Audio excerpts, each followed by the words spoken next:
করে নিয়েছি। কেমন হয়েছে যদি ভালো লেগে থাকে লাইকটা সাবস্ক্রাইব করতে ভুলবো না। গুড মর্নিং ফ্রেন্ড, বেঙ্গলি কিচেনে আজ আমি তোমাদের পিৎজা তৈরি করে দেখাবো। যার জন্য একটা বাটিতে হালকা গরম দুধ নিয়ে নেব।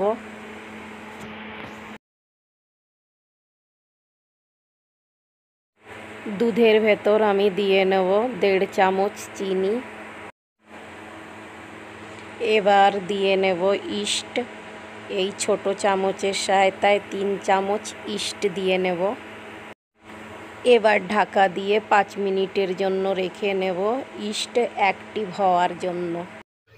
ইস্ট অ্যাক্টিভ হয়ে গেছে। এখন আমি ময়দা নিয়ে নেব।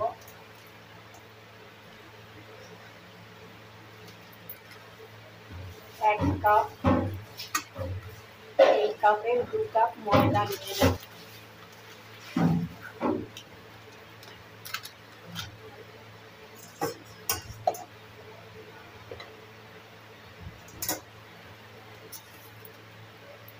সঙ্গে নেব বেকিং সোডা, এই ছোট চামচের 1 চামচ। আর নেব বেকিং পাউডার,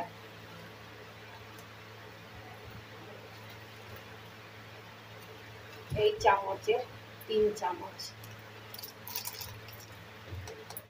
এবার দিয়ে নেব সামান্য একটু লবণ।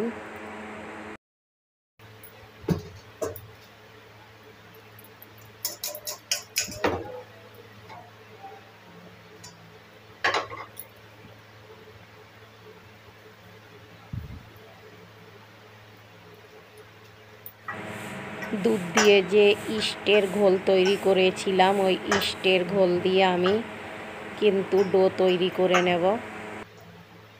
সম্পূর্ণ ড্রাই যে উপকরণ আমি একসঙ্গে মিক্স করে নিয়েছিলাম, আর দুধ দিয়ে এই যে ঘোল তৈরি করে নিচ্ছি, মানে ডো তৈরি করে নিচ্ছি। অল্প অল্প দুধ দিয়ে আমি ডো তৈরি করে নেব। যদি তোমাদের দুধ কম পড়ে যায় তাহলে তোমরা আর একটু এমনি দুধ দিয়েও ডো তৈরি করে নিতে পারো, নাইলে হালকা গরম জল দিয়েও ডো তৈরি করে নিতে। ডো কিন্তু শক্ত তৈরি করলে হবে না। দেখো আমি কতটা নরম তৈরি করছি। এইভাবে নরম ডো তৈরি করতে হবে। 5-7 মিনিট এইভাবে মাখিয়ে নিতে হবে। দেখো কিভাবে মাখাচ্ছি।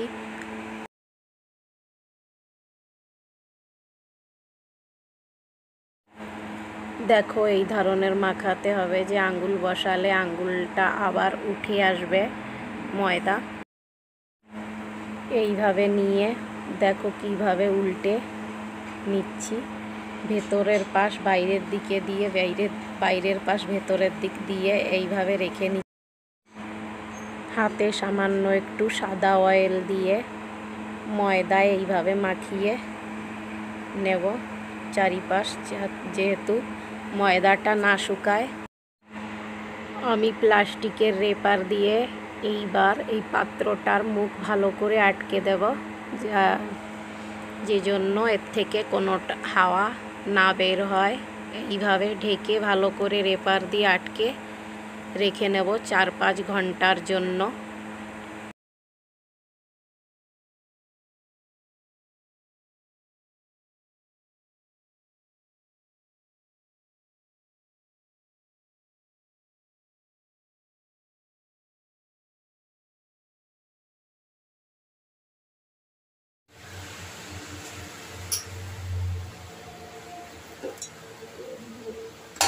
দেখো ফ্রেন্ড, পিৎজার জন্য যে ডো তৈরি করেছিলাম, দেখো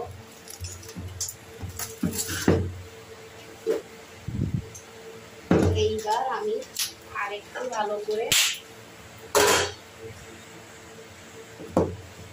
মাখিয়ে নেব। দেখো কত সুন্দর জালি জালি হয়েছে, একদম পারফেক্ট ডো। এটা দিয়ে আমি 2টো পিৎজা তৈরি করে নেব। ভালো করে একটু মাখিয়ে নেব। আমি কিন্তু এই কড়াইতে পিৎজা তৈরি করে নেব। কড়াইয়ের ভেতর কিন্তু একটা জালিদার পাত্র রেখেছি। এই প্লেটে আমি তৈরি করে নেব পিৎজা। এই জন্য বাটারের যে কাগজটা, কাগজে অনেকটা বাটার লেগেছিল, প্লেটে মাখিয়ে নিচ্ছি। প্লেটের উপর ডো রেখে নিয়েছি। দেখো, এইবার পিৎজার বেজ তৈরি করে নেওয়ার জন্য আমি চারদিকে এইভাবে হাত ঘুরিয়ে ঘুরিয়ে ভেতর দিকে গর্ত হয়ে থাকবে আর চারদিকে কিন্তু উঁচু হয়ে থাকবে। এইভাবে একটা বেজ তৈরি করে নেব। দেখতে থাকো কিভাবে তৈরি করছি। বেজ তৈরি করার সময় কিন্তু হালকা হাতে চেপে চেপে তৈরি করতে হবে। দেখো কিভাবে তৈরি করছি। বেজ তৈরি করে নেওয়ার পর এবার আমি একটা ফোক চামচ দিয়ে আমি গর্ত করে নেব ভেতরে ছোট ছোট করে। নাইলে এটা যখন আমি তৈরি করব তখন ফুলে এর থেকে সমস্ত উপকরণ বেরিয়ে যাবে আর ফেটে যেতে পারে। এই জন্য এই ছেদ কিন্তু করতেই হবে।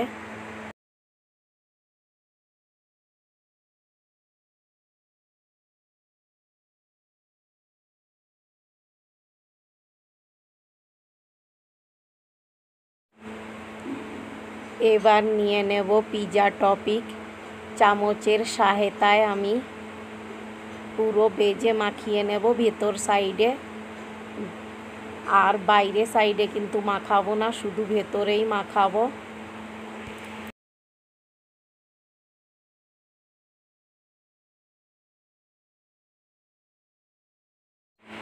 এবার উপর থেকে দিয়ে নেব একটু টমেটো কেচাপ।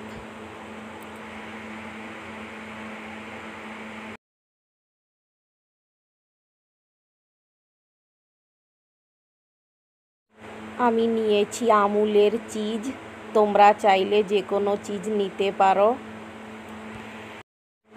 কেশনারের সহায়তায় আমি কেশে নেব। দেখো, চিজ এইভাবে ঘষে ঘষে কেশে নিচ্ছি আর পিৎজার উপর এইভাবে দিয়ে নিচ্ছি। দেখো,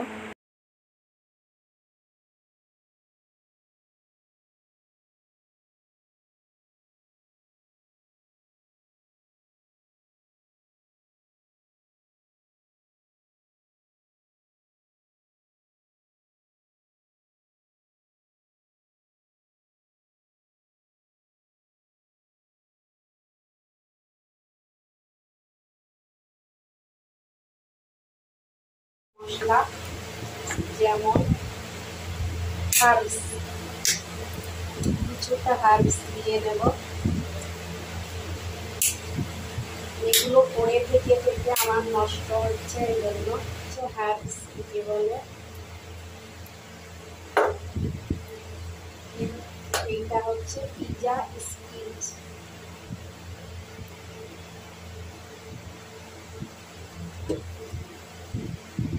এইটা হচ্ছে চিলি ফ্লেক্স সামান্য একটু। এইটা হচ্ছে অরিগেনো।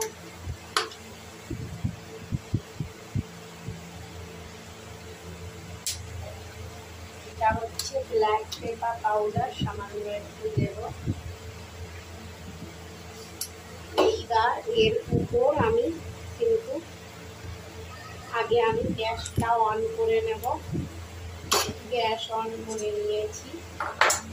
এবার কড়াই বসিয়ে নেব। কড়াইয়ের ভিতর কিন্তু একটা জালি মতো আছে, রেখে নিয়েছি। কড়াই গরম হতে যায় টমেটো, পেঁয়াজ, চিলি, শিমলা মির্চ এগুলো কাট করে রেখেছিলাম, এইগুলো এর উপর থেকে সাজিয়ে নেব। দেখো, একটা টমেটো দিয়ে নিচ্ছি। একটু আলাদা আলাদা ডিজাইনে আমি কাট করেছি। দেখো, শিমলা মির্চ মানে এই ডিজাইনটা একটু ভালো লাগে দেখতে, সেই জন্য আমি একটু আলাদা আলাদা ডিজাইনের কাট করেছি। কিন্তু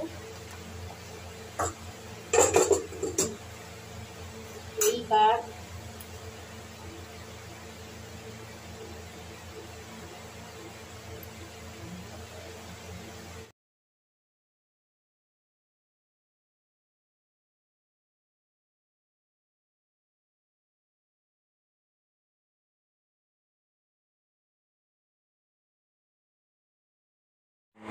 তোমরা তোমাদের মন মতো এইভাবে সাজিয়ে নিতে পারো। দেখো সাজিয়ে নিয়েছি, এবার আমি চিজ এর উপর থেকে আবার কেশে দিয়ে নেব।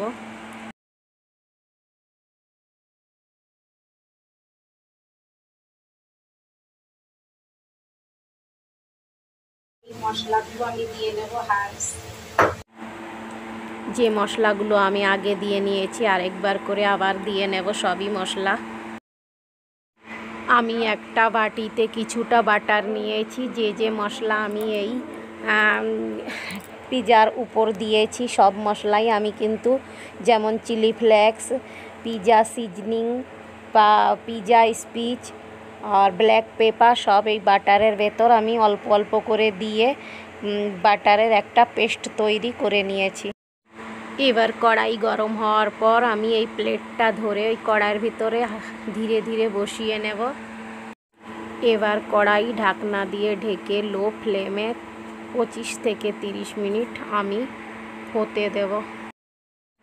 বাটারের ভেতর যে মশলা দিয়েছিলাম পেস্ট তৈরি করে নেব বাটার দিয়ে, মশলা দিয়ে। 2-4 মিনিট পর আমি যে বাটারটা তৈরি করে রেখেছিলাম পেস্ট, এই পেস্ট আমি পিজার চারিপাশ দিয়ে আমি কিন্তু মাখিয়ে নেব।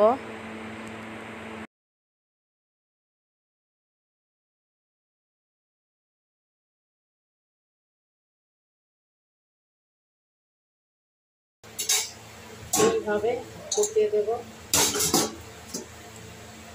এবার আবার আমি একটু এই বাটার, দেখো পিজাটা কত ফুলে বড় হচ্ছে। একটু অন্ধকার, মোবাইলের লাইট গরমে হিট হয়ে যাচ্ছে, এই জন্য জ্বলছে না। দেখো কতটা ফুলে। এখন কিছু সময় পর পর 5-7 মিনিট পর পর এইভাবে বাটার যে বানিয়ে রেখেছিলাম বাটার দিয়ে সস, এই বাটারটা চারপাশে লাগাতে হবে। লাগালে কালারটা চারপাশে, পিজার চারপাশে ভালো একটা কালার আসে, এই জন্য এইভাবে, আর খেতেও খুব টেস্টি হয়। দেখো পিজাটা বাড়িতে তোমরা এইভাবে পিজা বানিয়ে নিতে পারলে আর বাইরে থেকে পিজা আনা লাগে না। আর একটা জিনিস আমি আজ দেখাবো তোমাদের করে, সেটা হচ্ছে আজ আমি তোমাদের একটা নতুন জিনিস দেখাবো। যদি তোমাদের মনে হয় চিজ মেল্ট হচ্ছে না, তাহলে সামান্য একটু হাতে জল নিয়ে এইভাবে ছিটা দিয়ে আর ঢাকা দিয়ে নিতে হবে। দেখো পিজা তৈরি করে নিয়েছি, কেমন হয়েছে।